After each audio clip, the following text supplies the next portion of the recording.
السلام عليكم ورحمة الله وبركاته. maanta waxaan farxad gaar ah u hayaa gabar kasta oo Soomaaliyeed oo inta istiraahdo ilmaha kala foge irbad isku durta ama faraanti iyo maaqan waxaan la gashato kadibna caado ka wareertay. waxaan ku hayaa Ilaahay idinkii farxad oo aadan mareysan kareen. waa koow lambar 2 waxaan u hayaa gabar kasta oo Soomaaliyeed oo caado la dhiban ku dhiban Ilaahay idinkii inaad ka caafimaadayso.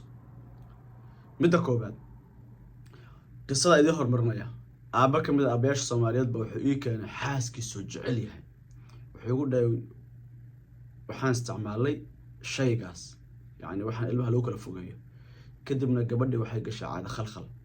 dhibaatooyin badan xanuuno badan rafaad badan yani wax kasto la si wax uma tarayo wadaada nala tali maxaan sameeynaa. waxaan ku yiri Ilaahay idinkii waad ku daawoobaysaaye kaninkana gacanta ku hayo 3 xabba qaado. kaninkaas hadda ka hor mar baan soo galiyay gabdhaha Soomaaliyeed aad bay uga caafimaadeen oo ay u mahadiyeen. wadaadkii khayr badan Allah siiyo kaninkii buu qaatay waa organic waa herbal kii koobaad buu qaatay wuxuu yiri ma sha Allah kii labaad kii saddexaad message ii soo qoray wuxuu ugu dhahay gabadhii ma sha Allah buu yiri yani ma laga sheekeen karo dhahay كأنما سينو سيدي هوري كسو لابتو يري هادي هردتهاي هادي عادتهاي هادي وحول بتهاي محان سمينا وحان كوري الله يدين زياديو وفيتامينات وانا سي ودا كرتان وانا جوجين كرتان gabar kasta Soomaaliyeed marka caado la dhiban oo intee waxyaalaha isticmaashay irbad ama isku durtay ama waxyaalaha kale isticmaashay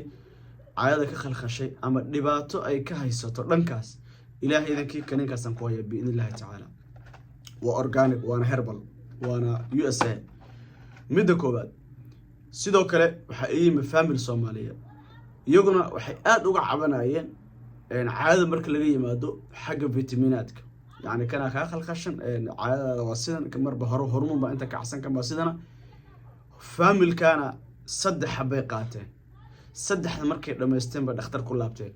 waxa lagu dhahay wax kasta waa normal waa sidii laga rabay waa laba family نبي صلى الله عليه وسلم حوله أمود بينكم مرحبا لبدا فاميل بوحة اسكو راعين إن يعني خاطرته اسكو راعين إنه مدول ما شاء الله أوي هاي سادرته هذا أوفيرس ولا فاميله كل قد سنة كان كلية معها أنت هايو إلى السو ذاكتي كنين كاس أو إلى هاي سبحانه وتعالى أو عافمات كسية ما ملكرت وحكوا في عينه وحوف في عينه دتك هرد الآن تهيس dadka lugaha ka kicila gabdho badan waxa jira labada lugood ka socon kara la cirbaha uu dhulka dhigala xanuunsan rafaadsan hadaa rabto Ilaahay idinkii ina waxa soo dhanba meel iska saartay woman back baan ku haya billahi taala 3 xabo ilaa 4 xabo hadaa isku xijiso oo aad qaadato oo aad kala googooyin biyo badan ku isticmaasho oo aad socotid Ilaahay idinkii waxa aad ka cabanayso mar dambe kama cabad doontid hadaa u fiirso Ilaahay idinkii kama cabad doontid waxaan u ballan qaadayaa walaalaha Mareykan joogo biidnillaahi tacaala isagoo sidiisa u xiran baqaro iyo aal cumro inaan kugu khatimo soo baraka u siiyasho okay soo baraka u siiyasho walaalaha jooga Mareykan waan idin soo dirin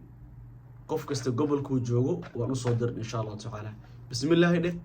kuuradaas asraacsanaysa 3 xabaad Allah wadal uu idmo waa organic waa herbal hadan si kale u dhaho يعني كأنما هرد في عم بتسيحن عنتظر ما شاء الله كلالك بدنا يدالك يلا وضع عربة كوالتي ميل وكاسر دون هدي الله ودل أو إدمه أديات بوم هتسنتهي لمبرك وكا حدان كقبون ويا لمبرك تكسمش يصدر إن شاء الله تعالى قف كستنا ومريكن جوديه سجوا وصادر سنكرة بوستدان وجين إن شاء الله تعالى تريدس إلا تودس إلى إذنك وإيمانه إن شاء الله تعالى أديات بوم هتسنتهي السلام عليكم ورحمة الله وبركاته.